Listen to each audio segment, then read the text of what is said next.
Halo, selamat datang di Bicara Bandar episode yang kelima, season yang ketiga. Bersama saya Arga dari Creative Trader. Pada podcast kali ini saya akan membahas kondisi terkini yang sedang terjadi di mana saat ini sedang terjadi invasi oleh Rusia ke Ukraina atau ya bisa dibilang perang atau versi beberapa media dikatakan perang dunia. Intinya ada pertempuran yang terjadi di Ukraina yang katanya menyebabkan penurunan IHSG tadi, kemarin, kemarin siang dan juga saat ini, sedang menyebabkan kejatuhan indeks-indeks di Eropa dan Amerika dan, itu yang akan kita bahas pada podcast ini bagaimana efeknya, apakah, akan terjadi market crash, apakah ini berbahaya.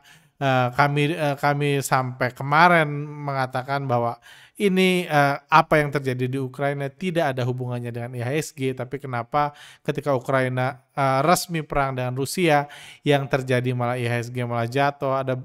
Saya juga akan menjawab beberapa pertanyaan yang masuk dan, karena saya juga akan melanjutkan tema podcast, tema bulan Februari, yaitu healthy trading, di mana saya akan membahas tentang rasa takut dalam trading, bagaimana rasa takut itu bagaimana kita menghandle rasa takut di tengah ketidakpastian di market seperti yang kita alami sekarang. Oke, itu yang akan kita bahas. Mari kita mulai.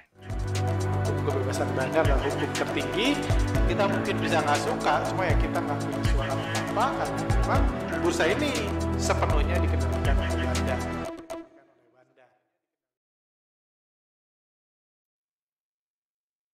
Oke, langsung aja kita akan, bahas, perkembangannya. Jadi seperti yang sudah saya katakan tadi ya kondisinya, senang atau tidak senang, baik atau enggak, siapa yang salah, siapa yang benar. Realitanya yang kita harus hadapi adalah saat ini sedang terjadi perang di Ukraina dan ada invasi Rusia yang mengkhawatirkan banyak pihak, memenuhi pemberitaan media di seluruh dunia, dan menjadi topik pembicaraan yang sangat hot dalam at least 2 hari terakhir. Kayak gitu itu realitanya sedang terjadi, Ukraina diserang dan, kondisi ini, jadi podcast ini kebetulan dibuat jam 2 lebih 10 subuh dini hari dan, kemarin malam, dalam perdagangan kemarin IHSG turun 1,48% setelah sempat terkoreksi 2% dan karena, diturunkannya IHSG ini bersamaan dengan perang, di Ukraina, semua komentator saham mengatakan penurunan ini disebabkan oleh perang di sana. Ya kita nggak bisa nyalahkan, intinya kan komentator saham menghubungkan antara kejadian yang terjadi dengan IHSG. IHSG turun, terjadi perang, maka sedang dikatakan, penurunan IHSG saat ini disebabkan oleh perang, kayak gitu. Tapi kalau kita ngomong ini cuma permainan bandar, ada hal juga yang cukup mengkhawatirkan di mana, bursa Rusia mengalami penurunan yang luar biasa dalam pasca keputusan Rusia menyerang Ukraina, kayak gitu. Menyerang Ukraina mengalami kejatuhan yang sangat dalam dan bursa-bursa Asia juga kita lihat di Jepang, Jepang tuh turun 1,81, Hong Kong turun 3,2, Shanghai turun 1,7 dan lain-lain. IHSG turun 1,48, cenderung salah satu indeks yang paling kuat lah saat ini. Saat ini juga karena ini dibuat dini hari, saat ini juga sedang terjadi, koreksi di bursa, at least ini setengah jam yang lalu, ini screen cap, di Dow Jones mengalami koreksi, ini di Amerika mengalami koreksi, di Brazil mengalami koreksi, di Jerman mengalami koreksi. Ini jadi bursa-bursa dunia intinya mengalami kejatuhan, semuanya merah. Pada saat ketika IHSG, ketika terjadi perang di Ukraina. Itu realita yang nggak bisa kita sangka, kayak gitu. Tapi lepas dari itu, yang selalu kami highlight juga, yang menjadi pegangan kami adalah dana asing dalam perdagangan kemarin ketika IHSG dikatakan turun di tengah kepanikan dan lain-lain, investor asing melakukan pembelian. Ingat, apapun kepanikannya, ketika ada yang jual harus ada yang beli. Makanya kami selalu fokus siapa yang jual, siapa yang beli. Yang panik siapa nih? Realitanya, datanya menunjukkan, sama kayak fakta-fakta tadi menunjukkan, ini kita hanya ngomong fakta ya, bukan komentar. Faktanya menunjukkan, di tengah kepanikan IHSG yang katanya akibat perang Ukraina, investor lokal jualan, investor lokal panik, investor lokal cut loss, atau investor lokal profit taking, apapun itu, intinya mereka jualan, yang beli asing. Saham-saham perbankan, saham-saham komoditas, jadi saham-saham yang paling banyak diborong asing. Dalam perdagangan kemarin ketika terjadi perang. Itu realita, itu juga fakta yang kita temui. Lanjut. Oke, ini dan kurang lebih ini ada pertanyaan yang masuk, sengaja kami pilih untuk intinya menunjukkan kepanikan banyak orang. Ada banyak yang menghubungi kami karena panik dan mempertanyakan gimana nasib IHSG ke depan. Podcast ini pun akan saya buat untuk menjawab. Kita baca dulu pertanyaannya biar dapat gambaran. IHSG gimana ke depannya, Pak? Rusia sudah serang Ukraina, perangnya sudah nyata. Bukan rencana lagi. Terakhir Bapak bilang perang Ukraina nggak ada hubungannya dengan IHSG. Sekarang kenyataannya IHSG langsung anjlok pas perang mulai. Bursa di seluruh dunia juga jatuh, Pak. Bukan cuma IHSG. Teori ekonomi mengatakan ketika terjadi perang, semua akan menjual sahamnya dan pindah ke safe haven. Apakah sekarang Bapak meralat analisa Bapak kalau perang Rusia berpengaruh besar pada IHSG dan market dunia akan crash karena perang ini. Minta komentarnya. Oke, saya dapat pertanyaan-pertanyaan sejenis di berbagai media, di YouTube, di Instagram dan lain-lain. Tadi saya kumpulkan, kurang lebih ini yang paling lengkap, jadi yang saya pilih. Ini yang saya pilih, gitu. Oke, mari kita coba bahas. Jadi pertama yang saya bahas adalah kami percaya sampai detik ini perang di Rusia tidak ada hubungannya dengan perang di Ukraina, tidak ada hubungannya dengan IHSG, tidak ada hubungan langsungnya. Kayak gitu. Terus kenapa turun? Kenapa IHSG hari ini turun? Oke, saya bertanya lagi, kenapa Selasa lalu turun? Kenapa udah 3 Selasa berturut-turut IHSG dibanting hampir sama dalamnya sama kemarin ketika perang. Itu harus fair kan? Karena bukan berarti sebelum Rusia menyerang IHSG selalu hijau, pas nyerang merah. Enggak kok. Selasa lalu ada koreksi dalam. Dibilangnya karena kekhawatiran Rusia. Selasa 2-3 minggu lalu ada koreksi dalam. Dibilangnya sama kekhawatiran Omikron lah, inflasi lah, dan lain-lain. Jadi maksud saya, hanya karena Rusia perang, bukan berarti bandar tidak bisa menurunkan harga. Menurunkan IHSG. Jadi bandar nggak bebas dong kalau karena Rusia perang, bandar kalau perang, IHSG nggak ada hubungannya, gue nggak bisa nurunin. Ya nggak kayak gitu. Toh beberapa minggu lalu aja ada jadwal dibanting Selasa dan lain-lain, IHSG turun kok. Cuman investor asingnya masuk. Jadi ketika IHSG turun, apapun penyebabnya, Omikron lah, musingin hutang Evergrande lah, inflasi Amerika lah, apapun, inflasi Amerika, tapering lah, dan lain-lain, kami selalu mengatakan selama asing masuk, saya tidak khawatir. Saya percaya IHSG akan baik-baik aja. Meskipun ada penurunan dalam kejadian itu. Tapi karena saya tidak khawatir, kami memanfaatkan itu buat masuk. Buat membeli di harga murah. Anda bisa follow Telegram kami, lihat pembahasan kami 3 bulan terakhir. Setiap ada kejatuhan IHSG, kami bilang IHSG akan baik-baik aja. Karena 3 bulan terakhir asing terus masuk. Sesimpel itu. Nanti saya jelaskan kenapa kami yakin itu dan kenapa ini penting. Kayak gitu. Jadi itu yang kami katakan, itu juga yang tetap akan kami katakan. Karena yang benar adalah tidak ada hubungan langsung. Memang tidak ada hubungan langsung antara perang di Ukraina dengan kondisi ekonomi di Indonesia. Apalagi itu pun kalau dihubungkannya sama ekonomi. Apalagi IHSG, karena IHSG hanya diatur oleh bid dan offer. Siapa yang hajar kanan, siapa yang buang kiri. Cuma itu. Kalau asing jualan, kalau asing banting semua buang kiri, IHSG turun. Mau Ukraina perang, mau Ukraina damai, mau semuanya saling sayang lagi, nggak ngefek. Kalau asing hajar kiri, buang 3 triliun, IHSG pasti turun. Itu realitanya. Nggak, perang di sana nggak mengharuskan asing jualan besar-besaran, nggak. Buktinya asing sekarang malah beli. Kayak gitu. Saya lanjut dulu. Cuma ini ada poin menarik. Katanya teori ekonomi mengatakan ketika terjadi perang, semua akan menjual sahamnya dan pindah ke safe haven. Biasanya ini emas yang dibahas ini.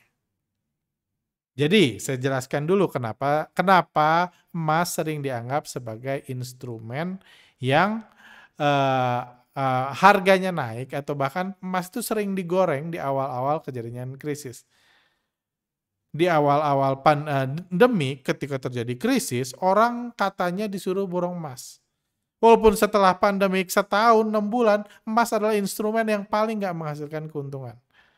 Dibanding saham, dibanding uang palsu, dibanding ini, emas keuntungannya paling kecil. Tapi kenapa emas dianggap ketika orang panik kita bisa ini, at least retail panik. Retail panik karena perang, karena takut jadi perang dunia dan lain-lain, yes, itu kita bisa terima. Cuma kenapa ketika panik orang beli emas jadi kayak gini? Jadi jadi emas punya kelebihan.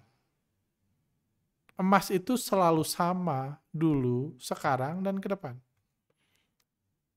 Jadi logikanya, saya bahas logika ekonominya dulu ya. Kenapa orang milih emas? Karena orang tahu, karena alasannya adalah karena emas dianggap nggak akan berubah. Orang Ukraina yang punya emas sebelum perang, setelah perang, atau 10 tahun lagi, emasnya bakal tetap sama. Emasnya harganya bisa beda-beda, bisa digoreng naik, bisa dibanding turun, tapi emasnya tetap sama. Beda kalau orang Ukraina ya, kita ngomong di Ukraina. Orang Ukraina punya saham perusahaan TBK yang beroperasi di Ukraina. Dia beli saham sekarang, di harga segini, beli perusahaan ini, setelah perang mungkin atau 2 bulan lagi, bisa kena rudal.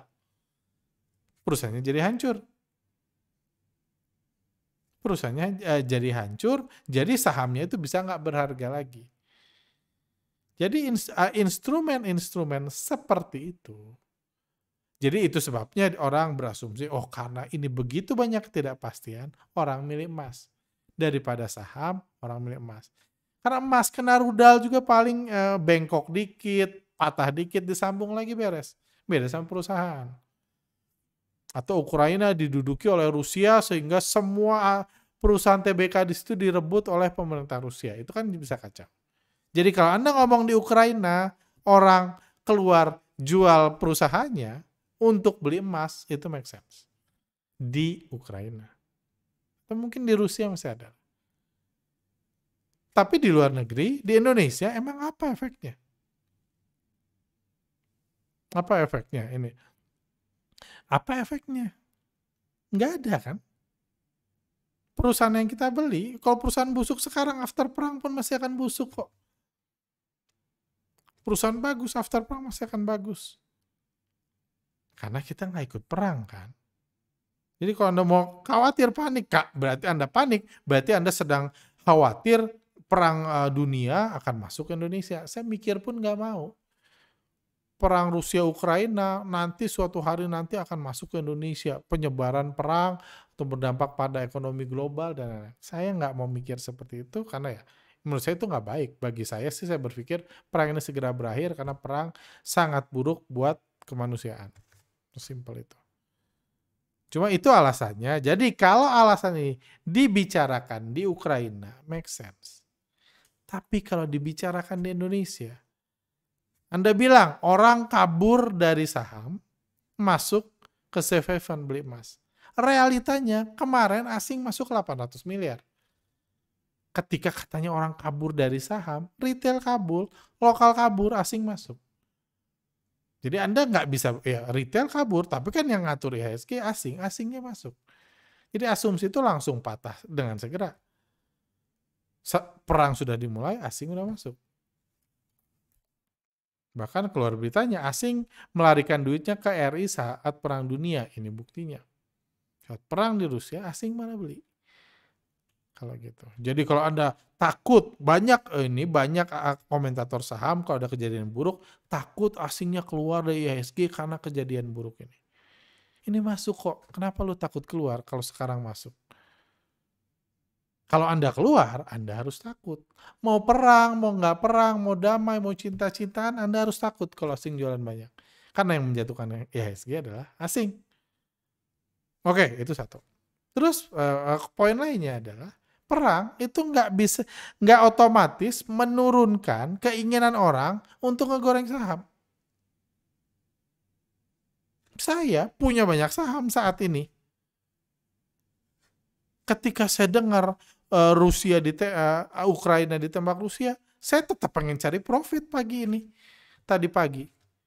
Saya tetap berburu cuan, berburu saham murah, saham yang udah profit, saya pikir ini profit taking atau average up dan lain-lain. Saya tetap pengen cari uang. Itu saya. Karena saya nggak takut. Nggak akan kena ke BEI, saya nggak mikir itu. Kalau Anda takut ya jual semua saham Anda, beli emas. Kalau Anda termasuk yang berpikir seperti itu. Tapi saya sih nggak berpikir. Saya tetap pengen cuan. Bandar-bandar tetap pengen cuan. Bukan satu, seabrek-abrek bandar pengen cuan memanfaatkan momentum perang ini. Harga minyak langsung tembus $100 per barel. Bandar minyak crude oil, minyak bumi, ngegoreng minyak bumi. Perang Rusia Ukraina bikin harga batu bara, nikel dan aluminium melambung. Harga-harga komoditas melambung. Rusia serang Ukraina, harga CPO lompat 5% dan sentuh all time high lagi. Harga CPO bahan minyak goreng melambung. Apa itu safe haven? Bukan. Apakah itu emas? Bukan.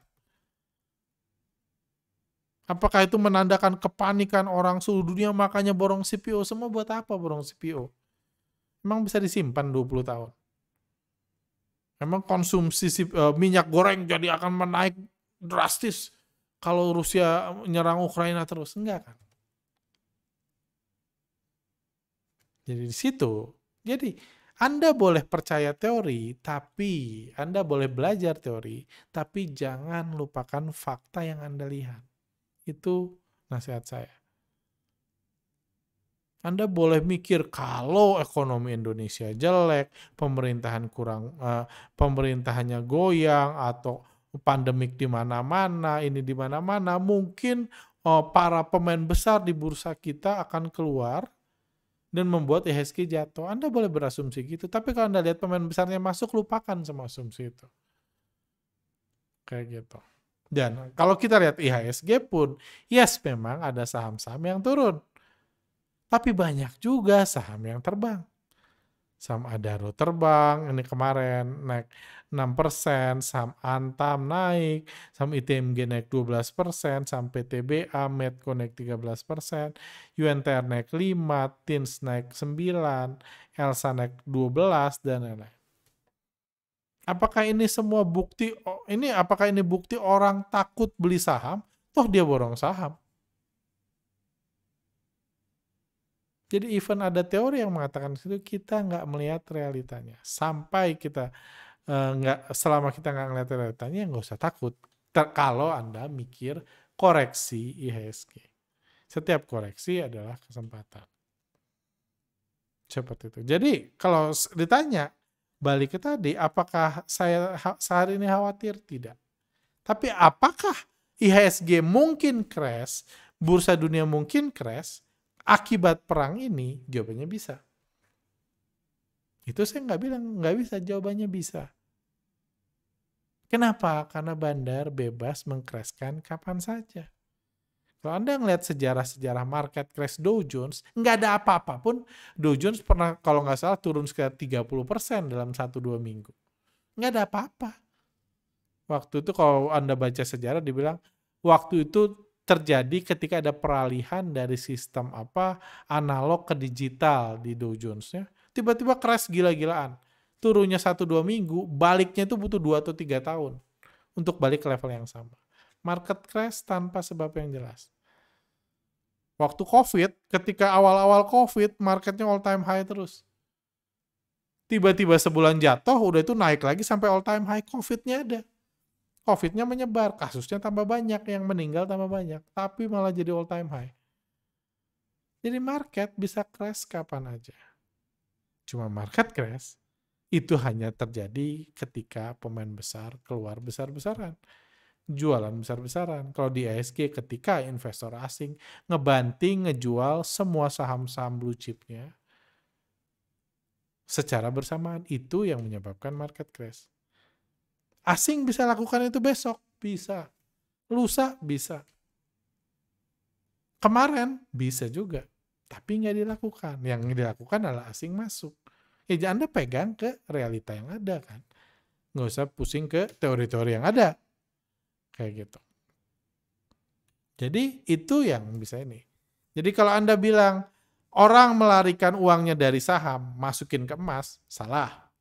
Yes, harga emas naik. Harga emas selalu nggak ada perang juga naik turun kok. Sekarang lagi heboh-hebohnya, lagi digoreng supaya penjual emas bisa jualan lebih mahal, yes. Tapi yang naik bukan cuma emas.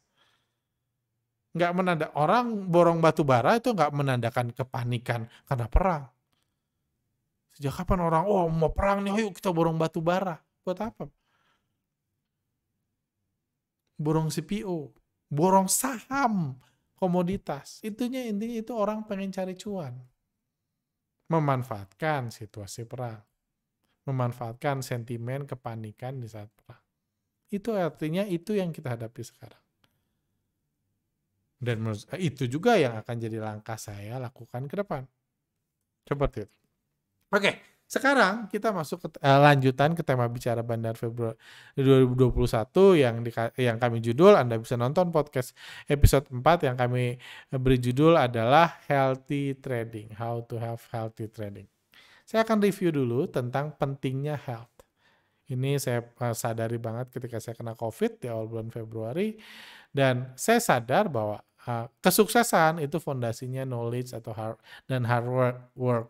Anggaplah dua ini yang mendukung, yang menjadi syarat orang untuk sukses. Tapi di balik ini ada kesehatan. Karena kalau Anda sakit, nggak bisa ditunda. Kalau Anda knowledge Anda, istilah kesuksesan Anda akan roboh sendiri ketika Anda sakit.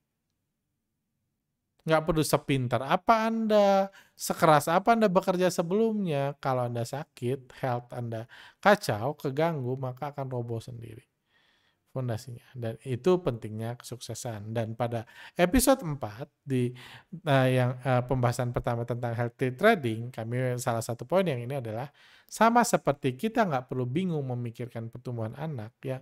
Yang kita perlu hanya menjaga anak kita supaya tetap sehat, maka dia akan tumbuh dengan sendirinya.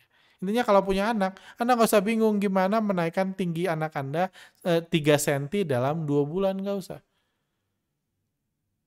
Yang perlu Anda lakukan, pastikan dia makan dengan sehat.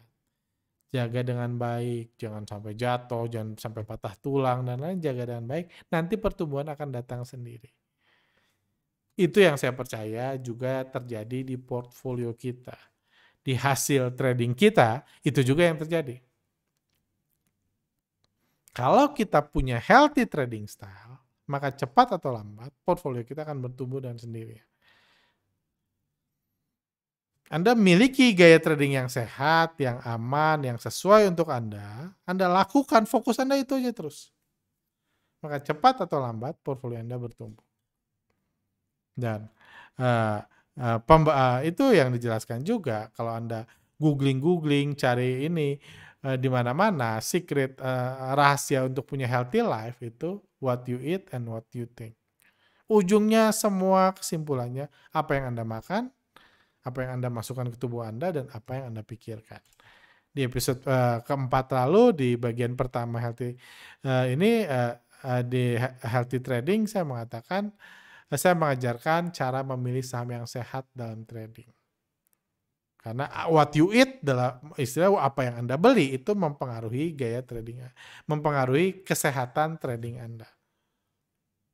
Jadi dibutuhkan pemilihan saham adalah kunci mencapai healthy trading. Setiap orang punya saham yang cocoknya masing-masing sesuai dengan aktivitas dia, karakter dia, dan lain-lain. Pemilihan saham sehat tidak seharusnya hanya berdasarkan potensi profit. Udah saya jelaskan banyak lebar. Anda bisa nonton ke podcast sebelumnya kalau Anda pengen tahu syarat-syarat tentang syarat-syarat memilih saham yang tepat, yang sehat buat Anda. Semua orang, even orang yang rugi, yang bangkrut, yang lain, itu trading saham, memilih saham berdasarkan potensi profit. Mencari saham yang menurut dia bakal digoreng paling tinggi. Semua mikir gitu. Termasuk yang bangkrut-bangkrut, yang stres, yang kapok trading, yang dikejar-kejar pinjol karena trading saham, semua nyari saham berdasarkan potensi profit. Bukan itu cara nyari saham. Karena profit datang sendiri kalau Anda terbiasa dengan healthy trading. Jadi Anda harus memilih saham yang sehat itu tidak seharusnya berdasarkan potensi profit. Sama kayak memilih makanan yang terbaik, bukan berdasarkan rasanya. Seperti itu. Nanti Anda bisa bahas itu. Jadi di part pertama kita bahas what you eat. Sekarang kita bahas what you think. Apa yang Anda pikirkan. Sebenarnya materi ini adalah materi workshop psikologi trading. Itu 1,5 hari kita bahas tentang otak manusia, psikologis manusia, bagaimana manusia berkembang dan lain-lain. Cuma ya itu materi workshop yang bisa Anda ikuti kalau mau. Cuma saya kasih bocorannya yang berhubungan dengan kondisi saat ini, yaitu tentang rasa takut. Kita saat ini banyak dari kita sedang takut dengan perang Ukraina versus Rusia. Yang katanya kalau kita nonton TV live sekarang katanya sedang serang Rusia menyerang bandara Ukraina dan lain-lain. Jadi ada juga seperti saya bilang ada ketakutan resiko market crash. Market crash bisa kapan aja, tapi kalau ada perang ini kan ada ketakutan tambahan. Gimana kalau perang tiba-tiba muncul market crash? Saya juga nggak bisa mengatakan nggak mungkin, ya mungkin aja. Tapi kalau market crash, misalnya market mulai crash besok asing bakal jualan besar-besaran. Itu yang jadi pegangan saya. Kalau besok asing 3 triliun, saya juga jualan 3 triliun, saya juga ikut panik. Kayak gitu. Tapi realitanya kan nggak seperti itu sampai detik ini, jadi saya tidak panik. Cuma kita bahas dulu tentang resiko. Jadi yang membuat kita takut adalah adanya ketidakpastian, adanya resiko. Resiko market crash, jadi kita takut, jadi kita panik, jadi kita cut loss, jadi kita malam ini stres dan lain-lain. Resiko market crash. Tapi kalau yang saya pelajari, resiko di bursa saham, nah ini yang bisa saya share ke Anda. Dalam trading, kita tidak bisa menghilangkan resiko atau menghindari resiko dalam trading. Resiko itu adalah bagian dari trading saham. Bagian dari investasi. Itu nggak bisa dilepas. Kalau trading nggak ada resiko, itu namanya Ponzi. Kalau trading nggak ada resiko rugi, itu resikonya hilang, dibawa kabur sama robotnya. Jadi resiko dan trading itu adalah sesuatu yang jalan bersama. Investasi dan profit itu jalan bersama. Jadi kita nggak bisa menghilangkan atau menghindari resiko, termasuk resiko market crash. Tapi kalau Anda menjadi trader, Anda harus belajar dan terlatih mengukur, membatasi, dan memilih resiko mana yang mau Anda ambil untuk mencapai tujuan Anda. Itu syaratnya. Resiko ada. Jadi PR setiap trader adalah melihat kondisi perang sekarang, melihat koreksi IHSG, dan melihat masuknya dana asing, Anda putuskan nih mau masuk kapan. Saya tadi sore belum masuk sama sekali, walaupun asing borong 800 miliar dan IHSG turun 1,4.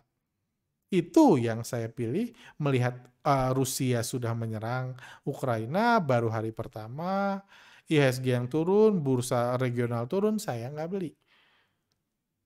Tapi kemarin-kemarin, Selasa lalu dan lain-lain, saya pesta menikmati saham-saham yang turun.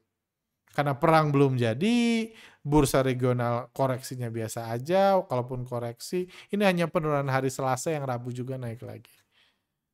Itu pertimbangan. Jadi saya melatih diri saya untuk mengukur, membatasi, dan memilih resiko yang mau saya ambil untuk mencapai tujuan saya. Tujuan saya share di podcast bulan Januari kan. Punya kinerja 4 kali IHSG. Seperti itu. Untuk belajar resiko bisa dibagi jadi dua jenis. Ordinary risk dan extraordinary risk. Ordinary risk adalah ya resiko biasa dan resiko luar biasa. Apa itu ordinary risk? Resiko biasa yang harus kita hadapi sehari-hari dalam menjalankan suatu aktivitas, usaha, atau pekerjaan. Resiko ini harus di-manage atau dicari solusinya. Contohnya, penjual buah harus menanggung resiko buah yang mereka jual mengalami kebusukan. Itu resiko dari Anda jualan buah. Bisa aja buah yang masih Anda jual belum laku, busuk, dan harus dibuang. Itu resiko, itu ordinary risk. Kalau Anda nggak mau ada resiko kebusukan, jangan jualan buah. Sama seperti saya bilang trading saham, kalau Anda nggak mau resiko nyangkut, nggak mau pernah rugi di trading saham, jangan trading saham. Jangan invest saham. Karena itu hanya ordinary risk. Anda beli saham tiba-tiba besok dibanting bandarnya ordinary risk. Anda beli saham diakumulasi asing, terus besok asingnya jualan, itu ordinary risk. Itu resiko yang harus Anda ukur, harus Anda hadapi, dan harus Anda pilih. Sama kayak tukang jualan, menanggung resiko buah yang mereka jual, harus mau menanggung resiko. Kalau nggak mau, jangan. Terus cara menghadapi ordinary risk apa? Ada yang namanya risk management. Saya kasih contoh sederhana dari ini. Misalnya, jika ada kemungkinan 10% dari buah yang kita jual busuk, ini kasus tukang buah lagi, maka hasil penjualan dari 90% buah yang ada harus bisa menutupi modal pembelian buah. Jadi kalau ada resiko 10% buah yang Anda beli busuk, yang mau Anda jual busuk, berarti Anda harus memastikan penjualan 90% itu at least nutup modal yang termasuk yang 10% busuk. Itu namanya manajemen risk. Kita bisa ukur resikonya, kita buat cara menghadapi resikonya. Itu juga yang dibilang profit loss ratio. Yang saya bilang di podcast sebelumnya, kalau nggak salah ya, 2 podcast sebelumnya yang tentang target, saya bilang, kalau stop loss Anda 5%, yang Anda pakai, itu kan batas resiko. Itu kemungkinan busuknya 5%. Kalau trading, kalau mau beli saham, pastikan Anda punya target lebih dari 5%. Bisa naik lebih dari 5%. Kalau stop loss Anda 5%. Jadi minimum rata-rata Anda dapat untung 7% misalnya. Rata-rata Anda cut loss 5%. Jadi kalau market 50-50 pun, 5 kali untung, 5 kali rugi, Anda masih untung. Itu namanya risk management. Kita nggak bisa menghindari saham kita turun dibanding bandar setelah kita beli, kita nggak bisa menghindari itu. Tapi kita bisa menyetop setiap 5% potong. Seperti itu, setiap koreksi kita cut loss misalnya kayak gitu. Itu pertama. Yang kedua adalah find a solution. Untuk menghadapi ordinary risk, resiko yang biasa, udah bagian dari kerjaan. Cari solusinya. Jadi misalnya itu didapat dari riset, belajar, dan lain-lain. Jadi intinya kita pakai contoh buah aja. Kita cari alasan kenapa 10% dari buah mengalami kebusukan. Dan melakukan perubahan untuk mengurangi atau menghilangkan resiko tersebut. Kita ini, kenapa? Mungkin kulkas kita sudah jelek. Mungkin kulkasnya kepenuhan. Mungkin pengirimannya terlalu jauh, jadi 10% busuk. Anda pelajari masalahnya, cari solusinya. Itu juga cara mengurangi ordinary risk. Kayak gitu. Ketika Anda semakin ahli, ada resiko-resiko yang bagi Anda itu resiko, bagi orang lain resiko besar, bagi saya biasa aja. Karena sudah dapat solusinya. Kayak gitu. Jadi itu gunanya riset, belajar, ini dan itu yang saya lakukan dengan melakukan analisa bandarmologi, foreign flow untuk membatasi risk yang harus saya ambil. Wah kalau segitu sih saya nggak takut, saya nggak panik, saya berani beli kalau bandarnya akumulasi. Karena saya udah punya panduan, saya udah melihat masalahnya dan saya punya solusinya. Kayak gitu. Di sebagian resiko bisa dihadapi. Jadi solution itu bisa mengurangi atau bahkan menghilangkan resiko tersebut. Mengurangi aja udah baik. Ada extraordinary risk. Resiko yang sangat jarang atau belum pernah terjadi, namun mungkin terjadi dan jika terjadi dapat menyebabkan kerusakan yang signifikan. Contoh, penjual buah menjadi resiko di mana toko tempat dia berjualan mengalami kebakaran dan menghanguskan tokonya dan seluruh barang di dalamnya. Kerjaan Anda boleh jualan buah, tapi itu nggak menghilangkan kemungkinan bisa aja toko Anda kebakaran, hangus semua. Itu extraordinary risk. Itu bukan risiko yang biasa dialami tukang buah. Kayak gitu. Begitu juga di bursa saham. Ada waktunya, mau 10 tahun sekali, mau 20 tahun sekali, atau berapa tahun sekali, market seluruh dunia jatuh, crash. Ada waktunya. Apakah terjadi di ini perang Rusia-Ukraina? Kalau menurut saya enggak, tapi bukan saya yang mutusin. Realitanya ada waktunya market crash. Jadi itu extraordinary risk. Extraordinary risk ini Anda harus tahu kalau itu ada, tapi jangan selalu takut dengan extraordinary risk. Bayangkan Anda jualan buah, yang Anda pikir, "Duh gimana kalau toko gua kebakar?" Khawatir Anda nggak bisa tidur mikirin gimana kalau suatu hari toko Anda kebakar. Kan nggak nyambung. Kayak gitu. Tapi extraordinary risk juga ada cara menghadapinya. Pertama adalah damage control. Kita tahu kalau ada api masuk ke toko kita, maka akan ada kerusakan. Itu pasti. Nggak kita harapkan, nggak tahu datang kapan, cuman bisa datang. Tapi kita bisa mempersiapkan sejak awal perlindungan kalau itu terjadi. Jangan khawatir setiap saat, tapi persiapkan perlindungan untuk menjaga Anda. Sejak awal sesuatu yang akan menyelamatkan jadi siapkannya sebelum kejadian ya. Menyelamatkan atau membatasi kerusakan ketika kejadian buruk menimpa. Contohnya sederhana ya, kita bisa beli tabung pemadam kebakaran di toko kita. Kita nggak tahu kebakarannya kapan, kita berharap nggak pernah terjadi, tapi kalau suatu hari jadi, udah ada tabung pemadam kebakaran di tokonya. Ketika ada api, ada tabung pemadam kebakaran, disemprot, hancur nggak tokonya? Mungkin nggak hancur, tapi bisa rusak. Jadi itu damage control. Kita membatasi.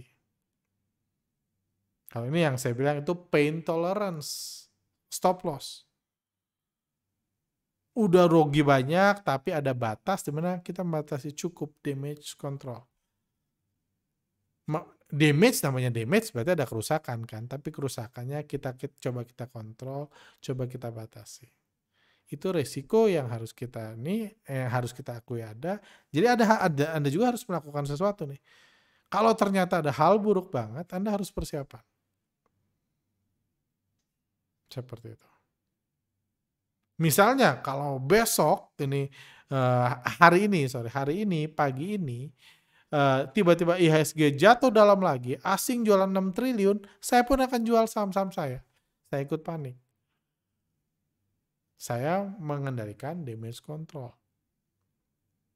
Kalau udah kejatuhan. Kayak gitu. Itu pertama untuk menghadapi extraordinary risk. Ada juga untuk survival atau rescue kit. Terkadang ada musibah yang meskipun kita udah melakukan damage control, tapi tetap aja kejadian. Udah beli ini pemadam kebakarannya, tapi ternyata toko kita masih kebakar, kurang besar, atau kurang banyak, atau nggak bisa makainya, dan lain-lain. Ini tetap kebakar, itu pun bisa terjadi. Untuk menghadapi extraordinary risk itu, kita butuh survival atau rescue kit. Sesuatu yang dibutuhkan untuk membangkitkan Anda jika hal terburuk menimpa Anda. Atau langsung contohnya, penjual buah bisa mengasuransi tokonya terhadap kebakaran, supaya jika tokonya terbakar, dia punya modal untuk membangun toko baru. Itu namanya survival kit atau rescue kit. Nggak bisa mengkontrol kerusakan, anggap rusak, kebakar semua, tapi Anda punya modal cadangan. Itu juga yang saya katakan kemarin dari healthy trading. Apa yang saya lakukan? Saya punya budget cash modal yang akan dipakai kalau market crash dan saya nggak sempat keluar sebelumnya. Kalau market crash saya akan nyangkut, yes, kemungkinan. Saya akan rugi, kemungkinan. Tapi ketika harga saham murah-murahnya, saya sudah menyediakan asuransi atau senjata yang akan saya pakai ketika trading. Senjata itu didapat dari mana? Dari modal keuntungan saya trading selama ini, saya sisihkan, masukin situ. Masukin situ. Itu perlindungan saya. Dan perlindungan survival atau rescue kit dan damage control yang dimiliki trader ini yang bisa membuat dia nggak takut setiap saat. Nggak setiap ada perusahaan nggak bisa bayar utang, Anda takut market crash. Ketika ini Anda takut, Anda selalu takut. Karena Anda nggak mengerjakan PR Anda, nggak melakukan healthy trading. Nggak punya damage control, nggak punya survival kit, bahkan ordinary risk saja membuat Anda bingung, stres, dan lain-lain. Nah, saya melihat sosmed, banyak banget orang ngeluh karena IHSG hari ini turun. IHSG hari ini turun, semua orang bilang portfolionya merah semua. Jujur saya bingung sama orang seperti itu. IHSG 2 hari lalu masih all time high. Kenapa turun sehari bisa merah semua? Berarti banyak yang salah dalam trading lo. IHSG sebulan terakhir aja masih positif. Kenapa portfolio lo bisa merah semua? Berarti banyak banget yang salah. Jangan nyalahin Rusia Ukraina, lu yang salah kalau sekarang udah merah semua. Portfolio saya mayoritas masih hijau, walaupun saya nggak cut loss, nggak jualan ketika koreksi hari ini. Mungkin ada 1-2 yang merah, cuma mayoritas masih hijau. Kalau IHSG turun sehari aja udah merah semua, berarti yang salah itu bukan Rusia, bukan Ukraina, cara trading lu. Karena kita nggak lagi ngomong IHSG udah turun 20%, portfolio lu ini baru turun 1,4% sehari. Kenapa bisa udah merah semua? Sementara sebelumnya naik banyak. Berarti Anda naik nggak bisa untung, ketika turun langsung rugi kan? Kayak gitu. Jadi itu yang ini pertama. Jadi itu yang harus Anda pikirkan. Ya Anda ini lagi lah. Hayati lagi, pikirkan lagi ini PR Anda. Gimana untuk melakukan risk management, untuk ordinary risk, cari solusi. Nggak semua resiko harus ditanggung. Nggak semua resiko harus muncul aja. Kadang-kadang Anda aja yang nggak tahu cara ngelolanya, jadi resiko atau kerusakan atau kerugian itu datang. Cari solusi itu untuk ordinary risk, resiko yang biasa, yang harus kita kontrol, kelola, dan kita pilih kayak gitu. Ada extraordinary risk itu luar biasa. Market bisa crash kapan aja, yes. Toko bisa kebakar, yes. Tapi Anda bisa melakukan damage control. Anda mempersiapkan diri kalau itu terjadi. Sebelum itu terjadi. Jadi udah Anda punya SOP-nya, punya perlindungannya, dan lain-lain. Ini solusi pertama. Kedua, survival atau rescue kit. Intinya supaya Anda tetap hidup. Jangan satu musibah langsung mengakhiri karir Anda sebagai trader. Itu yang saya bilang. Sama-sama penjual misalnya mengasuransikan tokonya terhadap kebakaran. Saya percaya pengusaha yang baik dan mayoritas pengusaha nggak pengen kok tokonya kebakaran. Tapi bukan berarti dia nggak buat rescue kit. Kalau kebakaran, at least gue punya pelindung. Kayak gitu. Itu pertama. Dan bursa kita adalah tempat tempat di mana ordinary risk dan extraordinary risk bisa datang kapan aja. Karena bandar saham memiliki kendali penuh untuk menaikkan atau menurunkan harga saham tanpa bisa kita kendalikan. Jadi Anda harus belajar, Anda harus pahami dua risiko tadi, gimana menghandle-nya, karena bursa saham adalah tempat seperti itu. Oke, terakhir kita bahas tentang ketakutan. Penyebab ketakutan. Ini satu poin tentang ketakutan yang saya mau angkat.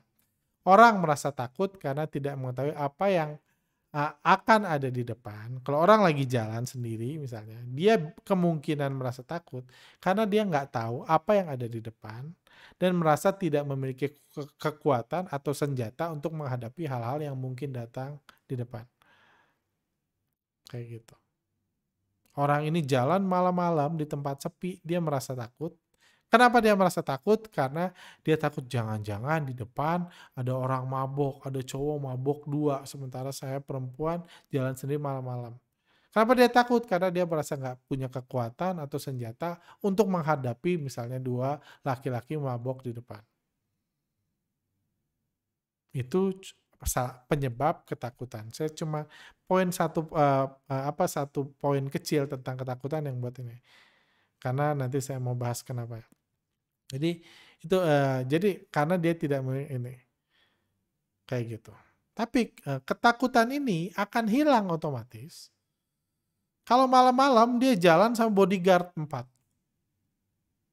Jalan di oh nggak apa-apa di depan ada ini, ada orang mabok 5 orang juga nggak apa-apa, bodyguard gue semua punya senjata, nggak bisa apa-apa.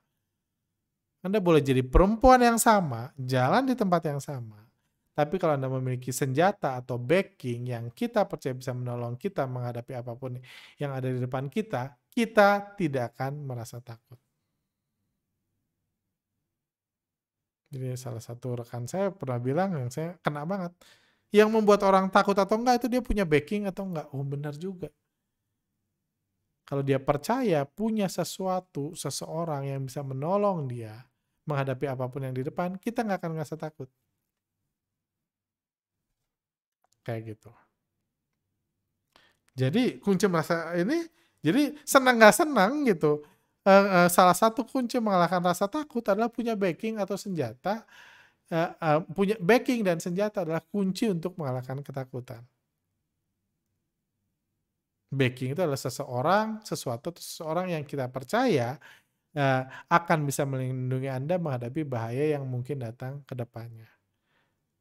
Pertanyaan Anda, kalau Anda selama ini ketakutan, trading takut dan lain-lain, selain masalah resiko tadi yang udah dibahas sebelumnya, pertanyaannya apa atau siapa backing Anda dalam trading di bursa saham? Saya suka cerita di workshop, saya ketemu seorang trader ibu-ibu. Saya kalau dia ngelihat cara dia menganalisa, saya bingung belajar dari mana. Narik garis aja lu udah nggak sesuai teori. Jadi teorinya acak-acakan banget. Gue pikir ini belajar dari mana nih ibu? Kok bisa itu dibilang ini bullish atau apa kayak gitu. Jadi kalau ngomong dia analisanya nggak sesuai buku manapun. Otodidak yang cenderung salah gitu loh, ibu-ibu ini. Tapi kalau Anda tanya dia cuan atau enggak, cuan dan cuan besar trading dari tahun ke tahun. Dan alasannya menurut saya bukan karena analisanya yang acak-acakan atau analisanya lain dan dari yang lain dan sebenarnya benar, bukan. Alasannya yang saya tangkap adalah si ibu ini punya suami kaya banget. Ternyata itu nolong loh. Trading punya suami kaya banget. Karena dia punya backing. Gue kalau rugi juga nggak apa-apa. Kalau hilang 80% pun nggak apa-apa. Gue bisa liburan ke luar negeri untuk menghilangkan, untuk healing. Itu nolong. Itu siapa backing Anda atau apa? Nggak semua dari kita punya privilege itu kan. Punya duit banyak, habis isi lagi, habis isi lagi. Kalau Anda bisa menghilangkan ketakutan, mengalahkan ketakutan, trading Anda jadi lebih mudah. Walaupun analisa asal-asalan bisa tetap cuan. Kayak gitu. Jadi, eh, backing Anda bisa memberikan Anda ketenangan dalam menghadapi risiko dan ketidakpastian di market. Seperti itu. Jadi kalau Anda nggak punya siapa, berarti karena prinsipnya adalah the greater the trust, the greater the peace. Anda bisa jalan sama bodyguard seperti ini, 4, 5, gede-gede. Tapi kalau Anda nggak percaya dia akan melindungi Anda takut juga kan. Jadi the greater the trust, the greater the peace. Inilah inilah alasan kenapa kita perlu belajar menganalisa. Kenapa kita butuh praktek. Kenapa Anda harus punya analisa yang Anda pegang dan Anda percaya? Karena itu yang akan jadi backing Anda menghadapi ketidakpastian di market. Mau analisanya fundamental, mau tarik-tarik garis, mau bandarmologi, mau foreign flow, bebas. Tapi Anda harus percaya. Anda harus yakin senjata Anda itu, backing Anda itu bisa memberikan Anda ketenangan menghadapi risiko dan ketidakpastian yang ada di market. Kalau Anda tanya ke saya, backing saya apa untuk ketidakpastian di IHSG? Backing saya pergerakan investor asing. Selama asing belanja, termasuk hari ini, ketika jatuh, saya tidak takut. Karena asing masuk, karena saya tahu IHSG dikuasai oleh asing, saham-saham big caps terbesar yang pengaruhnya besar terhadap IHSG yang kontrolnya asing, dan kalau asing akumulasi, saya tidak takut. Prinsip ini yang saya pakai di sini ketika IHSG jatuh, asing masuk, di sini, di sini, di sini, di sini, nggak ada keluar dan lain-lain. Di sini, di sini, di sini, di sini juga. Saya punya trust. Karena itu terbukti berhasil berulang-ulang kali. Selama asing masuk, saya nggak takut. Apapun beritanya. Jadi saya nggak perlu pusing mikirin utang Evergrande. Nggak perlu pusing gimana nasib Ukraina. Ya kalau Anda jiwa kemanusiaan ya boleh pusingkan. Tapi Anda memusingkan Ukraina karena Anda nyangkut di saham kan nggak aneh. Saya nggak usah pusingin kenaikan inflasi, kenaikan harga sembako di Amerika sana. Akan berdampak terhadap harga saham saya di sini, nggak usah. Karena itu bukan senjata yang saya pakai. Dan pengalaman saya, kalau itu senjata Anda hidup Anda akan penuh dengan ketidakpastian. Anda menghubungkan pergerakan IHSG dengan krisis hutang Evergrande di Cina. Anda Evergrande-nya nggak tahu, solusinya nggak tahu, ininya nggak tahu, cuma Anda takut gimana ya kekhawatiran ini. Kira-kira bakal crash atau enggak. Terus itu gimana Anda megangnya? Anda menjadikan backing analisa penyebaran virus Omicron varian baru yang mulai di Amerika. Anda jadi takut atau jadi nggak takut karena virus. Anda dokter bukan, misalnya ahli virus bukan, dan lain-lain. Atau sekarang Anda khawatir perang Ukraina nanti ngefeknya gimana, dan lain-lain. Yang jadikan dasar kekhawatiran atau kekhawatiran atau keyakinan Anda itu sesuatu yang sangat tidak pasti, bukan Anda kendalikan, nggak bisa Anda ukur, bahkan susah Anda akses. Anda nggak tahu perangnya gimana sore ini, malam ini gimana. Gimana strategi Anda harus disesuaikan dengan ditembakannya atau tidak rudal Rusia ke Ukraina atau Ukraina ke Rusia. Gimana trading kayak gitu? Gimana Anda bisa tenang kalau Anda backing Anda seperti itu? Saya nggak bilang semua harus ikut foreign flow, sebaiknya jangan, biar asing untung besar. Tapi saya cuma menunjukkan kenapa saya bisa yakin, kenapa saya. Terus kenapa IHSG turun gitu? IHSG udah turun di sini, di sini, di sini, di sini, semua banyak penurunan kok gitu.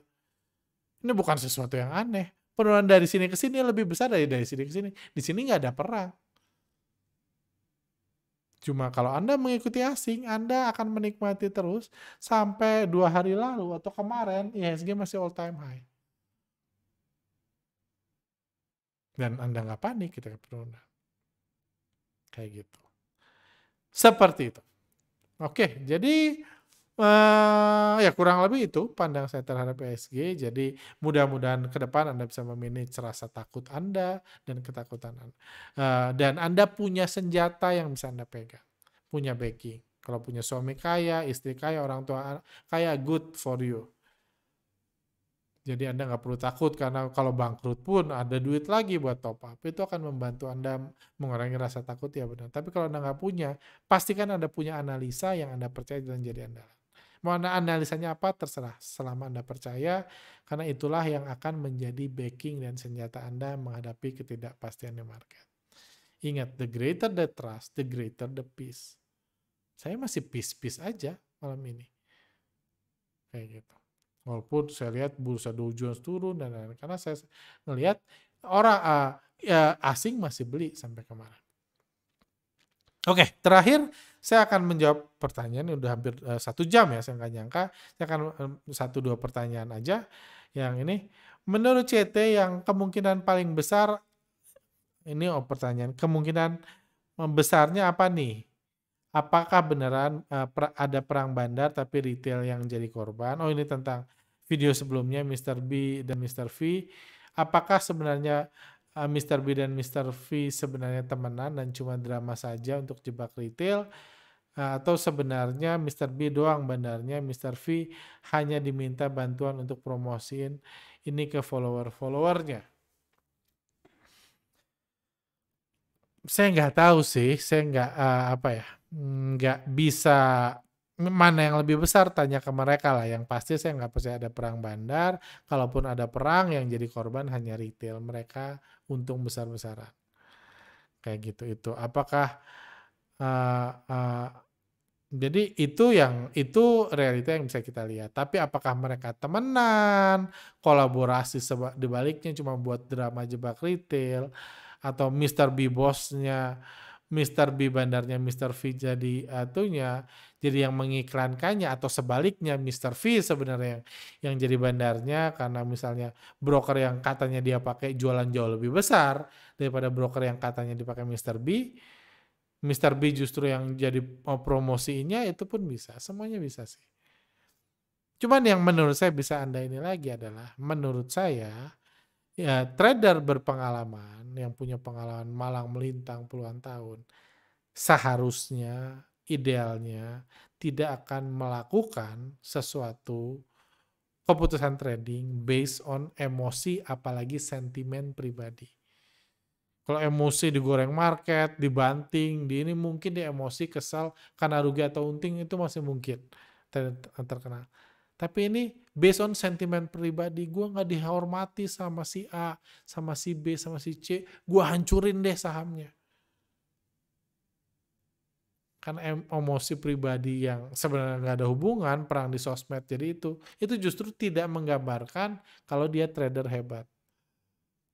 Cuma buat gaya-gayaan doang, cuma pamer kekuatan dan lain-lain. Jadi menurut saya trader berpengalaman harusnya tidak melakukan itu. Kayak gitu. Misalnya, saya lagi kesel ke satu orang,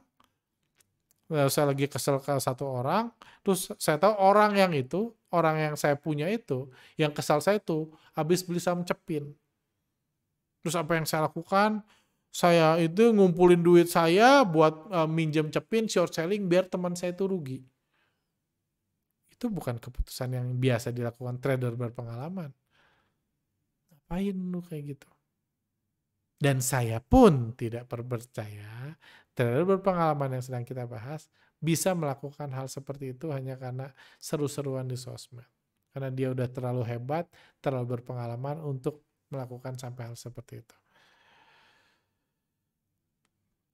Satu lagi deh, saya awalnya seperti Pak Arga yang hanya ketawa-ketawa saja melihat keberanian dan kemauan anak-anak AJ demi memberikan keuntungan untuk bandar. Tapi lama-lama saya kok khawatir dengan dengan akan efek jangka panjangnya. Karena sekaya-kayanya mereka, sebanyak-banyaknya jumlah uang mereka cepat atau lambat, uang mereka akan habis juga dan ujungnya bisa kapok trading saham seumur hidup.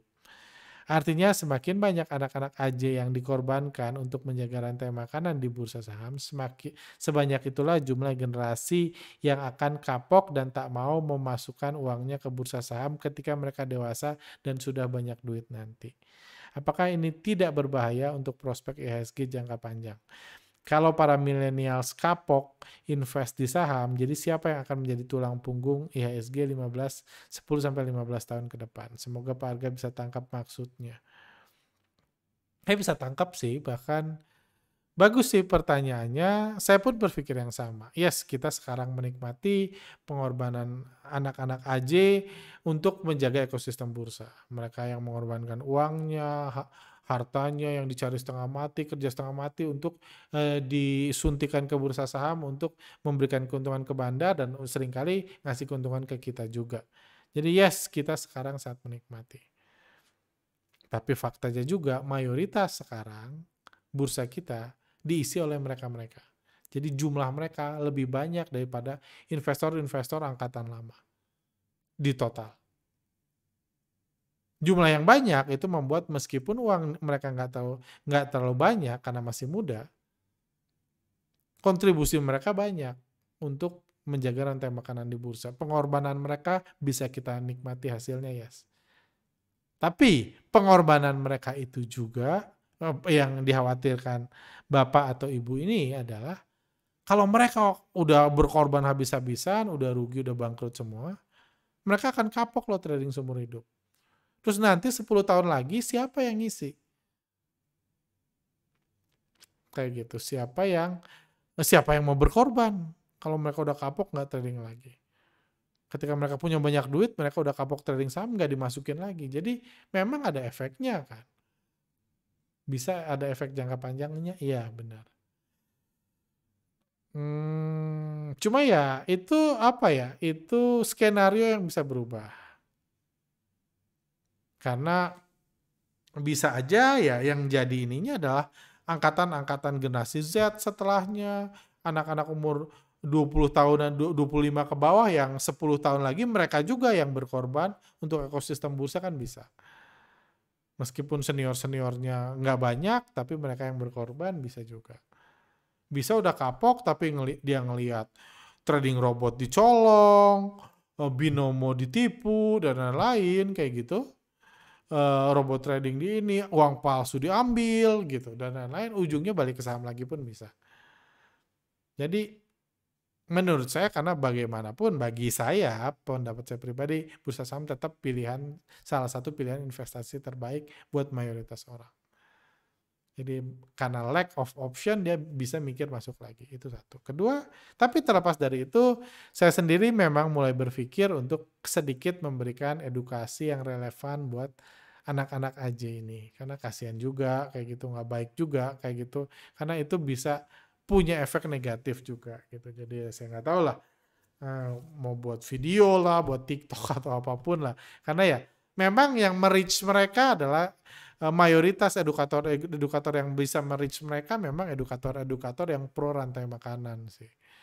Menjaga rantai makanan, jadi ya wajar mereka bertindak seperti itu, wajar mereka nyangkut mulu.